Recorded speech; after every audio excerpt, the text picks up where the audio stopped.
Group D और सी की मनोहर लाल के कार्यकाल में जो भर्तियां हुई, भारतीय जनता पार्टी की अगर तीसरी बार सरकार है तो उसका एक बड़ा कारण बिना खर्ची पर्ची की नौकरियां भी है। आरती राव क्या इतनी कॉम्पिटेंट है हेल्थ महकमे जैसे बड़े पोर्टफोलियो को समझ सके, क्योंकि फर्स्ट टाइम एमएलए है, और आपको क्या लगता है कि इसी कॉम्पिटेंट है? जनता में भारतीय जनता पार्टी की उतनी पैठ नहीं जितनी प्रचारित की गई और जितनी तेवर दिखाए जा रहे हैं, जितने गाल बजाए जा रहे हैं।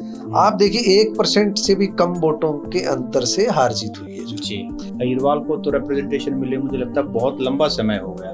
पिछली बार भी भाजपा को जितना आप लोगों ने, अहिरवाल ने जितना बूस्ट दिया था, बदले में मनोहर लाल खट्टर की सरकार ने उतना रिस्पॉन्स नहीं दिया था। इस बार चलो दिल मांगे मोर, लेकिन 2 पोर्टफोलियो इंपॉर्टेंट पोर्टफोलियो दिए हैं। आपको लगता है कि और भी इंपॉर्टेंट पोर्टफोलियो दिए जाने चाहिए इन दोनों को? खुद कंफ्यूज नजर आते हैं कैप्टन अजय सिंह यादव, लेकिन मुझे लगता है जितना नजर आ रहा है बात कहीं उससे गहरी है। उनकी भाजपा में कहीं न कहीं बात चल रही है। भूपेंद्र सिंह हुड्डा और दीपेंद्र सिंह हुड्डा दोनों ही स्टार प्रचारक थे कांग्रेस में।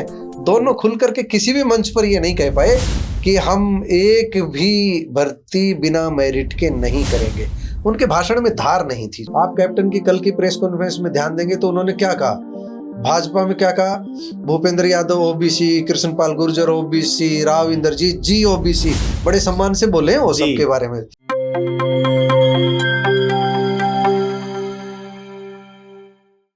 नमस्कार, मेरा नाम है सत्सिंह, हरियाणा फाइल्स में आपका स्वागत है। और ये वीडियो एनजेपी हरियाणा और हरियाणा फाइल्स का एक जॉइंट कोलैबोरेशन है।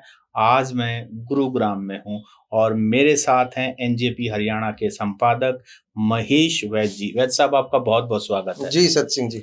तो वैद्य साहब, अहिरवाल के बारे में हमने पिछली बार चर्चा की थी और लोगों का बहुत ही अच्छा रिस्पॉन्स मिला था। अब जब सभी को मंत्रालय मिल चुके हैं, अहिरवाल से 2 इम्पोर्टेंट विधायकों को भी इम्पोर्टेंट पोर्टफोलियो मिला है, राव नरबीर सिंह और आरती राव। क्या कहना, अहिरवाल खुशी है इस बारे में? देखिए अहिरवाल खुश तो है, लेकिन कह रहे हैं ना थोड़ा सा और चाह रहे थे कि अहिरवाल को उम्मीद थी कि हाँ कि 11 में से 10 अंक हासिल किए हैं, तो जिसने 10/11 अंक हासिल किए वो परीक्षार्थी चाहता है कि जो उसको ज्यादा मिले जो है। तो 10 के बदले में भारतीय जनता पार्टी की जो सरकार है, नायब सैनिक सरकार, उन्होंने सोच समझ करके नायब सैनी ने मंत्रिमंडल गठित किया है। जो निश्चित रूप से पार्टी हाईकमान ने सलाह दी होगी तभी नायब सैनी ऐसा संतुलित मंत्रिमंडल बना पाए हैं। तो यहाँ हम अहिरवाल की जो 11 विधानसभा सीटों की आप बात कर रहे हैं, तो इसमें 11 में रेवाड़ी, महेंद्रगढ़ और गुरुग्राम जिले आते हैं जी। तो गुरुग्राम को प्रतिनिधित्व मिल गया राव नरबीर सिंह के रूप में, और आरती राव के रूप में महेंद्रगढ़ को प्रतिनिधित्व मिल गया। तो जो लोग ये कह रहे हैं कि रेवाड़ी सूनी रह गई, रेवाड़ी को कुछ नहीं दिया, उनके लिए भारतीय जनता पार्टी के पास अपने तर्क हैं, क्योंकि दोनों ही जो विधायक हैं मूल रूप से रेवाड़ी के हैं। एक रेवाड़ी के बूढ़पुर के राव नरबीर सिंह और एक रेवाड़ी की रामपुरा की आरती राव। तो इसलिए रेवाड़ी के 2 विधायकों को महेंद्रगढ़ और गुरुग्राम की कमान सौंप दी। तो रेवाड़ी के ही है ना दो मूल रूप से निवासी, तो इसलिए रेवाड़ी भी खुश है, नाराज नहीं है, लेकिन दिल तो मांगता ही है कि एक और होता मंत्री पद तो ज्यादा अच्छा रहता। किसको मिलनी चाहिए थी? वो ये चाह रहे थे कि राव इंद्रजीत, 2 यादव तो आ गए, यादव 2 डिजर्व कर रहे थे, 2 यादव तो आ गए, अनुसूचित जाति में कोई एक चेहरा और होता तो ज्यादा अच्छा रहता। बिमला चौधरी का नाम चला था, डॉक्टर कृष्ण कुमार का नाम चला था, और सीनियरिटी के हिसाब से लक्ष्मण यादव का भी नाम चलाया गया था, क्योंकि 2 बार विधायक रह गए। अब की बार कोसली की बजाय उन्होंने रेवाड़ी से लड़ा, और लक्ष्मण यादव उम्मीद भी कर रहे थे। उनके समर्थक तो बहुत कुछ नारेबाजी कर रहे थे, बड़ी बड़ी कुर्सियों की, बड़ी बड़ी पद की बात कर रहे थे, लेकिन 3 यादव नहीं लिए जा सकते थे। और राव नरबीर सिंह से तो अमित शाह वादा कर गए थे कि बड़ी कुर्सी हम देंगे जब भी कभी मौका मिलेगा, तो उन्होंने अपना वादा निभाया। और आरती राव किंग मेकर की भूमिका में, आरती राव के पिता थे। आरती राव तो आप ये समझ लीजिए अहिरवाल का जो विरासत की सियासत की बात करें तो उसमें उभरता हुआ चेहरा है। पहली बार विधायक बनी है, तो उनके लिए राव इंद्रजीत सिंह की चॉइस ही थी कि भाई बेटी आरती राव को डिप्टी सीएम मांग रहे थे। चीफ मिनिस्टर का फैसला तो पहले ही हो गया था, तो deputy CM Bharatiya Janata party का फैसला था, नहीं बनाएंगे किसी को भी, तो कैबिनेट रैंक उनको दे दिया। तो इसलिए अहिरवाल संतुष्ट है, लेकिन थोड़ी सी कमी, दिल मांगे मोर। अच्छा, यहाँ पर आरती राव को हेल्थ मिनिस्टर बनाया गया है, राव नरबीर सिंह को भी इम्पोर्टेंट पोर्टफोलियो दिया गया है, तो इससे आपको लगता है कि जो इंफ्रास्ट्रक्चर है, अहिरवाल को तो रिप्रेजेंटेशन मिले मुझे लगता है बहुत लंबा समय हो गया। पिछली बार भी भाजपा को जितना आप लोगों ने, अहिरवाल ने जितना बूस्ट दिया था, बदले में मनोहर लाल खट्टर की सरकार ने उतना रिस्पॉन्स नहीं दिया था। इस बार चलो दिल मांगे मोर, लेकिन 2 पोर्टफोलियो, इंपॉर्टेंट पोर्टफोलियो दिए हैं। आपको लगता है कि और भी इंपॉर्टेंट पोर्टफोलियो दिए जाने चाहिए, इन दोनों को दिए गए? सत्सिंह जी, जब हम ढांचागत विकास की बात करते हैं, इंफ्रास्ट्रक्चर की बात करते हैं, तो अभी हमको एक चीज देखनी चाहिए कि जो पिछली बार मनोहर सरकार के समय की बात करें, तो यहाँ मिला बहुत कुछ है, लेकिन कागजों में ज्यादा है, अभी जमीन पर नहीं उतरा है। यहाँ एम्स मिला है, बहुत बड़ी बात है एम्स मिलना जो है। रेवाड़ी डिस्ट्रिक्ट में बनने जा रहा है, निर्माण शुरू हो गया है। तो जो 10 साल सरकार रही, तो अंतिम समय में जो सरकार का जो अंतिम वर्ष होता है, उस कार्यकाल में शिलान्यास हुआ प्रधानमंत्री नरेंद्र मोदी के हाथों। तो क्योंकि तीसरी बार भाजपा सत्ता में आ गई, इसलिए कोई डाउट भी नहीं है कि उसके काम में किसी तरह की रुकावट आएगी। और बड़ी बात यह है कि हेल्थ डिपार्टमेंट जो है वो आरती राव को मिला है, तो इसलिए वो खुद फॉलो करेगी, क्योंकि उनके फादर का, राव इंद्रजीत का ड्रीम प्रोजेक्ट था, उनकी मेहनत थी। हालांकि संघर्ष समिति ने, वहां के लोगों ने बड़ी मेहनत की, तपस्या की, वरना एक बार तो जो ये कटाई में पड़ गया था मामला। तो एम्स का प्रोजेक्ट है। दूसरा प्रोजेक्ट हम बात करें RRTS का, जिनका हम कह सकते हैं दक्षिण हरियाणा के लिए, अहिरवाल बेल्ट के लिए ज्यादा महत्व है। रैपिड रीजनल ट्रांजिट सिस्टम, जो देश की सबसे द्रुतगामी ट्रेन बननी है। ये 7 ही कॉरिडोर स्वीकृत हुए थे, एक रेवाड़ी, एक दिल्ली से मेरठ वाला, और एक दिल्ली से अलवर वाला। जो अभी अलवर वाले पर एक पिलर भी नहीं लगा है, तो एक बड़ा चैलेंज है, और लोगों की उम्मीद है कि RRTS का काम होगा। और गुरुग्राम में सरकारी अस्पताल नहीं है, आप पता ही है आपको, जो ना बस स्टैंड जैसी सुविधाएं। तो अभी निश्चित रूप से आज ही निरीक्षण किया है, आरती राव आई थी यहाँ पर गुरुग्राम में, कैबिनेट मंत्री बनने के बाद, क्षमा करना, जो स्वास्थ्य विभाग मिलने के बाद वो पहला दौरा जो है गुरुग्राम का कर रही है। तो आप महत्व समझ सकते हो स्वास्थ्य संस्थाओं के प्रति वो कितनी, हमने बात भी की थी, वो तो कह रही थी कि इस तरह का हम अस्पताल बनाएंगे, हेलीपैड भी होगा उसके टॉप पर, ताकि जो आपातकाल में जो मरीजों को लाभ मिल सके। और गुरुग्राम के विधायक भी ये बात कह चुके हैं, मुकेश शर्मा, कि अस्पताल जल्दी से जल्दी होगा, ताकि लोगों को महंगे अस्पतालों में नहीं जाना पड़े, उनकी जेब पर बोझ नहीं पड़े। तो उम्मीद की जानी चाहिए। राव नरवीर सिंह को PWD मिलना था, जैसा जहां तक हम समझ रहे थे, तो उससे सड़कों का जाल और ज्यादा तेजी से बिछ सकता था। लेकिन मुझे लगा है राव नरवीर सिंह कुछ ज्यादा तल्ख तेवर दिखा रहे थे, तो कहीं ना कहीं उसके कारण हो सकता है एक पद उनका जो लोक निर्माण विभाग है, उसकी जगह दूसरा जुड़ गया। थोड़ा सब्र रखते तो शायद थोड़ा सा, हाँ, सब्र रखते तो शायद ये ठीक रहता। लेकिन हो सकता है नायब सैनी ने दूसरा देखा हो, उनको उद्योग और वाणिज्य विभाग दिया है, वह भी विभाग बढ़िया है। और वन और पर्यावरण तो उनके पास पहले भी रहा है, वो अनुभव हम कह सकते हैं। और नरवीर सिंह वन विभाग संभालेंगे, पर्यावरण विभाग संभालेंगे, और भूपेंद्र यादव केंद्र में वन एवं पर्यावरण मंत्री हैं। तो मुझे लगता है जो जंगल सफारी की जो बात हो रही है अरावली में, वो प्रोजेक्ट अब सिरे चढ़ेगा। तो भूपेंद्र यादव की और राव नरवीर की अलाइनमेंट है? हाँ, उन दोनों की ठीक है जो जी। अच्छा, आरती राव क्या इतनी कॉम्पिटेंट है हेल्थ महकमे जैसे बड़े पोर्टफोलियो को समझ सके, क्योंकि फर्स्ट टाइम MLA है, और आपको क्या लगता है कि इस कॉम्पिटेंट है ना? सत्सिंह जी, मनोहर लाल ने जब पदभार संभाला था, तो नया बताया गया। राजस्थान में भजन लाल शर्मा ने जो पॉलिटिक्स में नहीं, तो जब जो पहली बार जो विधायक बने हैं, वो सीधे पदभार संभाल लेते हैं। जो मुख्य धारा में नहीं रहे वो भी। आरती राव तो लंबे समय से मुख्य धारा में ही है, दादा चीफ मिनिस्टर भी रहे हैं, पर उस समय चलो आरती राव बहुत हाँ, तो राव वीरेंद्र के समय इतना नहीं समझ पाई होगी, लेकिन फादर साहब के साथ तो रही है, और लंबे समय से चुनाव प्रचार कर रही है।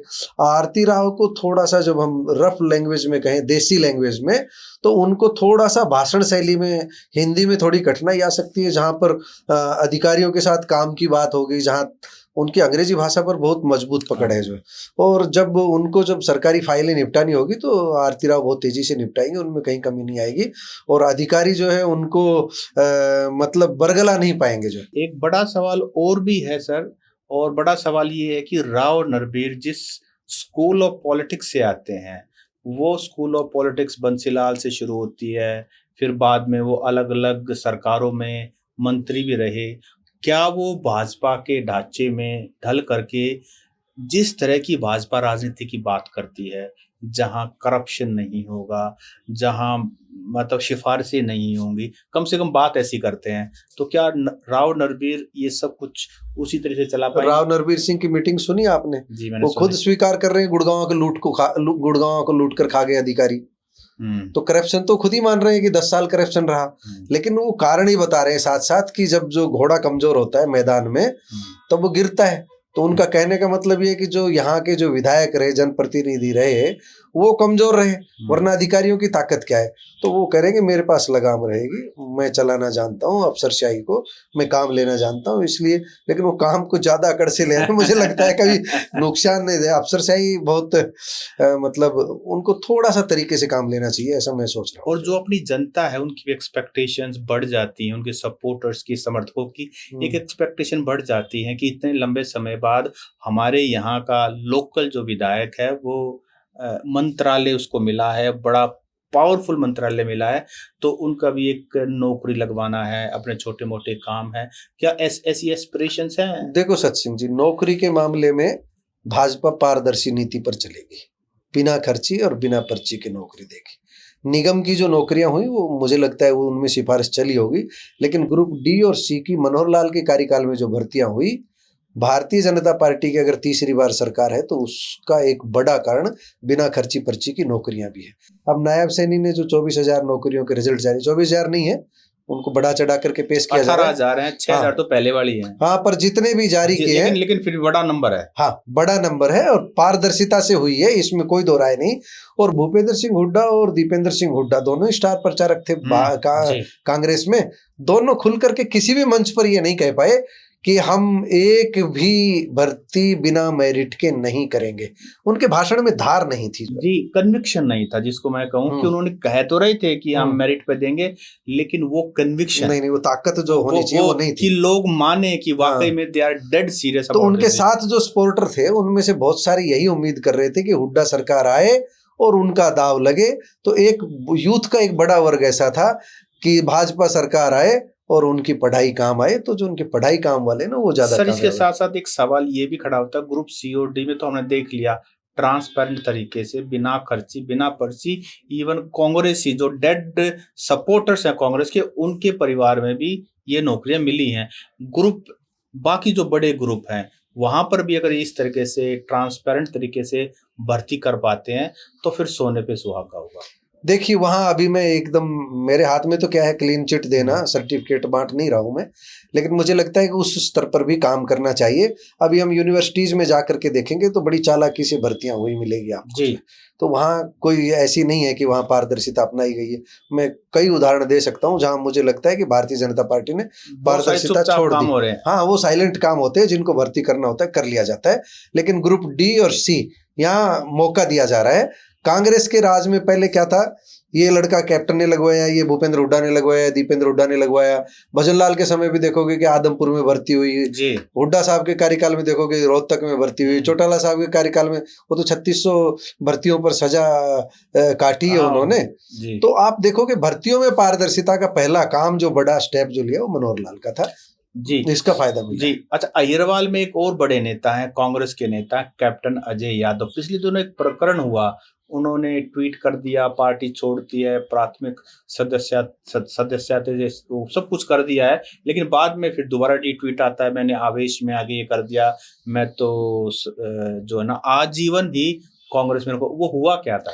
सत सिंह जी, मुझे थोड़ा सा डाउट है। अभी कैप्टन यादव तो कह रहे हैं कि जन्म मतलब ये है कि जन्म ही यहाँ हुआ, मृत्यु पर्यंत में कांग्रेसी रहूंगा। और जो उनके पहले दुखी जो होकर के जो उन्होंने एक्स प्लेटफॉर्म पर लिखा, जो उनके ट्वीट आप पढ़ेंगे तो भ्रमित से हैं, खुद कंफ्यूज नजर आते हैं कैप्टन अजय सिंह यादव। लेकिन मुझे लगता है जितना नजर आ रहा है बात कहीं उससे गहरी है, उनकी भाजपा में कहीं ना कहीं बात चल रही है। वो तो उन्होंने मानना है कि उनके पास ऑफर था। नहीं, ऑफर तो चल रही थी, ऑफर तो उन्होंने स्वीकार कर लिया, ऑफर आई थी, लेकिन वो ऑफर रुक कैसे गई?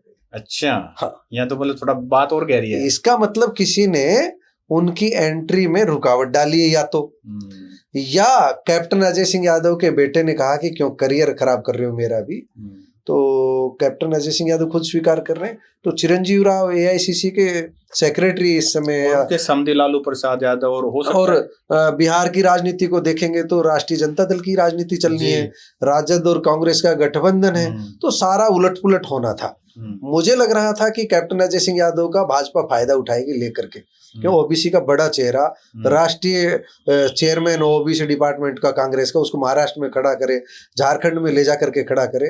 आप कैप्टन की कल की प्रेस कॉन्फ्रेंस में ध्यान देंगे तो उन्होंने क्या कहा, भाजपा में क्या कहा, भूपेंद्र यादव ओबीसी, कृष्णपाल गुर्जर ओबीसी, राव इंद्रजीत जी ओबीसी, बड़े सम्मान से बोले हैं वो सबके बारे में।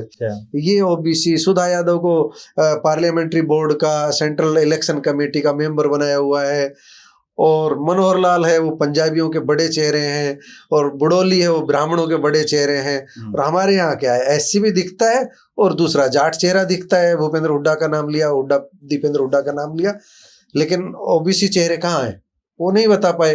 वो कह रहे हैं कि ब्राह्मण चेहरा कोई आगे नहीं था, पंजाबी चेहरा आगे नहीं था, वैसे समाज का कोई चेहरा आगे नहीं था। बात तो ठीक उठा रहे हैं, लेकिन भूपेंद्र सिंह हुड्डा तर्क दे सकते हैं, दूसरे नेता भी तर्क दे सकते हैं कि पंजाबी चेहरा तैयार करने की कोशिश की।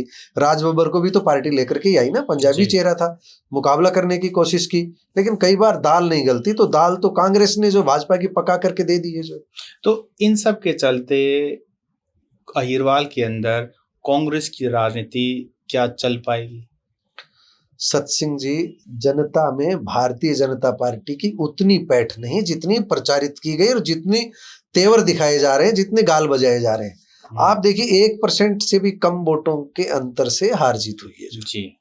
मुझे तो ऐसा लगता है कि कांग्रेसी अगर आपस में नहीं उलझते, अगर रणदीप सुरजेवाला, कैप्टन अजय सिंह यादव और कुमारी सैलजा को भूपेंद्र सिंह हुड्डा साथ लेकर के चल देते, और एक बार शायद बात हो रही थी, कोई पत्रकार साथी कह रहे थे कि जब ये घटना हुई, किसी ने अनुसूचित जाति सूचक शब्द बोला कुमारी सैलजा के बारे में, तो उसी समय भूपेंद्र सिंह हुड्डा अगर सपरिवार कुमारी सैलजा के यहाँ पहुंच जाते और कहते कि बहन जी गलती हुई है बड़ी, और हम इस मामले में आपके साथ खड़े हैं, आप हमारे साथ आइए। जो चीफ मिनिस्टर कोई भी बनेगा, चीफ मिनिस्टर का सवाल नहीं, हम आपके साथ हैं, तो ज्यादा मजबूती से कांग्रेस चुनाव जीतती। जो हालांकि उससे अगले दिन ही प्रेस कॉन्फ्रेंस हुई थी रोहतक में, जिसमें मैं भी उपस्थित था, और यही सवाल हमने हुड्डा साहब से कुमारी शैलजा के बारे में पूछा था। तो हुड्डा साहब ने कहा था कि कुमारी शैलजा मेरी बहन है, और जिस किसी ने भी कहा है वो कांग्रेस का सदस्य नहीं हो सकता, कांग्रेस का सपोर्टर नहीं हो सकता, उसके खिलाफ सख्त से सख्त कार्रवाई होनी चाहिए। जुबानी उन्होंने जमा खर्ची जरूर की थी। ये तो प्रेस कॉन्फ्रेंस में सवाल पूछेंगे तो बताना ही पड़ेगा। असली बात प्रैक्टिकल की थी। भूपेंद्र सिंह हुड्डा को पहल करके जाना चाहिए था, राहुल गांधी को पहल करनी चाहिए थी। राहुल गांधी को इतना फ्री हैंड जो दे दिया है भूपेंद्र सिंह हुड्डा को, ये भी उचित नहीं था। मेरे सुनने में आ रहा है जो कांग्रेस ने सीधी कुछ टिकटें दी थी, उन पर भी जो कांग्रेस में बगावत करके चेहरे मैदान में उतरे थे। भूपेंद्र सिंह हुड्डा चाहते तो 4-5 सीटें तो कम से कम बड़ी आसानी से जिता सकते थे। तो भाजपा की 4-5 सीटें कम होती, कांग्रेस की 4-5 सीटें बढ़ती, तो आज वाला सीन थोड़ी होता। जी, मेरे पास तो इनपुट ये भी है कि भूपेंद्र सिंह हुड्डा तो जेन्युइनली चाहते थी कुमारी शैलजा ऑन बोर्ड उनके साथ आए, लेकिन कुमारी शैलजा की शायद शर्त ये थी कि मुझे मुख्यमंत्री का चेहरा घोषित की जाए, और उस रास्ते में मुझे आप या कोई और नेता नहीं चाहिए।